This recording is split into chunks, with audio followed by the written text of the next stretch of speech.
Assalamualaikum warahmatullahi wabarakatuh. Perkenalkan, nama saya Dila Kurniasya Putri dengan NIM 25111744123. Kali ini aku akan menyampaikan sebuah materi dengan judul sumber daya alam serta pelestariannya yang sebagai tugas akhir mata kuliah ilmu pengetahuan alam. Nah, kali ini kita akan memasuki kepada mengidentifikasi berbagai jenis sumber daya alam.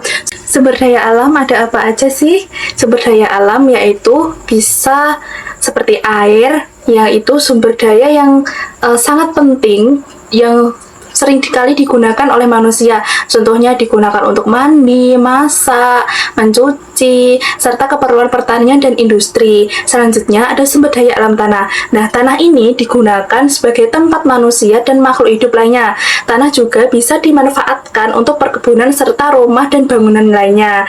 Nah, di sini ada hewan dan tumbuhan. Hewan dan tumbuhan itu dimanfaatkan oleh manusia sebagai sumber makanan, bahan pakan, obat-obatan, dan berbagai kebutuhan lainnya.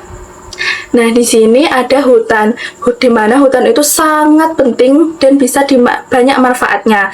Nah, di sini manfaat hutan itu bisa menghasilkan kayu, dapat digunakan untuk bahan bangunan, kertas, lalu berbagai peralatan rumah tangga yang terbuat dari kayu. Selanjutnya ada bahan tambang. Nah, bahan tambang seperti minyak bumi, batu bara, emas, perak, gas alam, dan lain-lain itu dapat digunakan sebagai sumber energi maupun bahan baku industri. Nah, selanjutnya di sini ada pengelompokan sumber daya alam berdasarkan kriteria tertentu, yaitu sumber daya alam memiliki ada dua, yaitu sumber daya alam hayati dan sumber daya alam non-hayati. Sumber alam hayati, biotik, itu adalah sumber daya alam yang berasal dari makhluk hidup. Contohnya hewan ternak, ikan, tumbuhan, hasil pertanian, hasil perkebunan. Yang selanjutnya yaitu sumber daya alam non-hayati atau abiotik. Yang di sini contohnya seperti air, tanah, udara, mineral, dan logam. Di sini kita memasuki manfaat sumber daya alam bagi manusia. Nah, sumber daya alam atau SDA adalah segala sesuatu yang berasal dari alam yang dapat digunakan untuk memenuhi kebutuhan hidup manusia.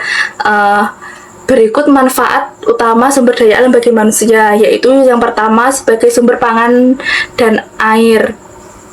Di sini ini adalah manfaat paling mendasar kan, karena alam itu menyediakan segala yang kita butuhkan untuk bertahan hidup secara logis, yaitu yang pertama ada tumbuhan dan hewan itu bisa menjadi karbohidrat, protein, dan vitamin. Yang kedua ada air, itu digunakan sebagai untuk kebutuhan sehari-hari atau irigasi pertanian. SDA merupakan penggerak utama industri dan transportasi global.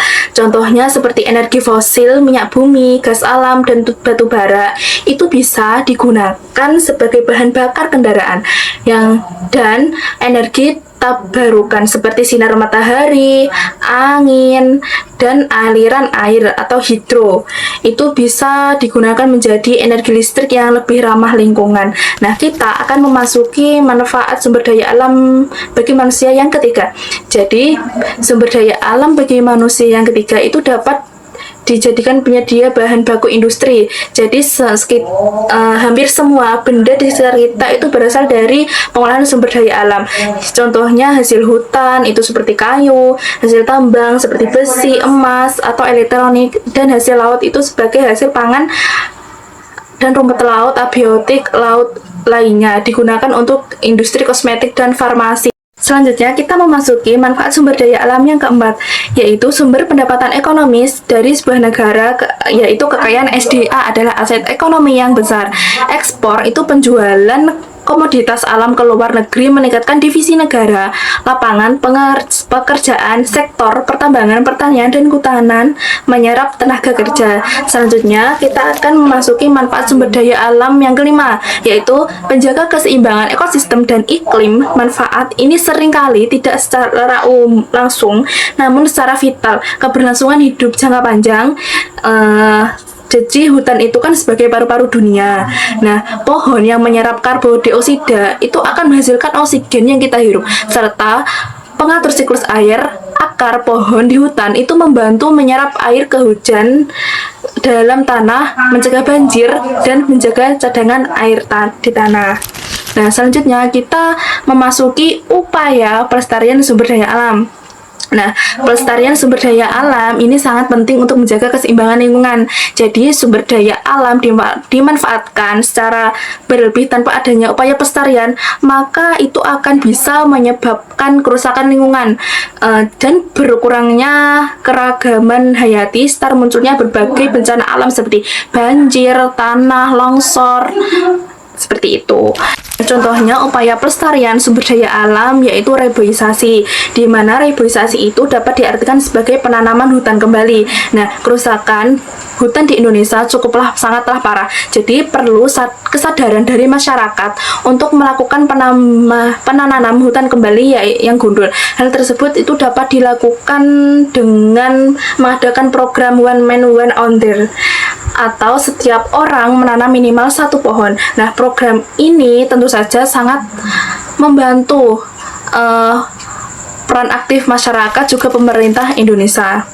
Nah, pada pelestarian sumber daya alam itu juga pada perlindungan hewan langka, yang bagaimana upaya pelestarian sumber daya alam ini bertujuan untuk menjaga keberadaan berbagai jenis hewan agar tidak mengalami kepunahan.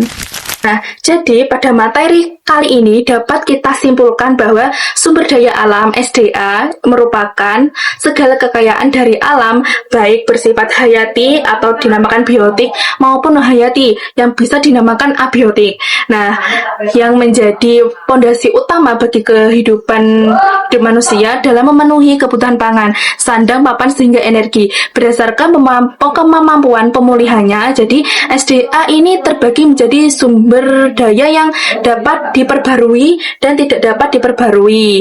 Nah, seperti air dan tumbuhan serta sumber daya yang tidak dapat diperbarui itu seperti tambang dan jumlahnya itu melampaui batas atau tidak terbatas.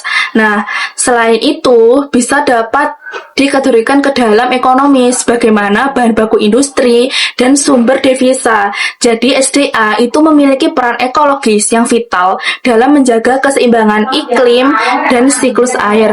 Oleh karena itu diperlukan banyak pelestarian yang sistematis seperti reboisasi, penghematan energi, perlindungan spesies langka, serta penerapan AMDAL. Dalam penggunaan alam, kekayaan alam ini tetap dapat dinikmati oleh generasi mendatang tanpa merusak ekosistem bumi. Nah, sekarang kita sudah ada di penghujung materi. Semoga materi yang saya sampaikan tadi bisa bermanfaat untuk kita semua. Jangan lupa like, comment, and subscribe. See you!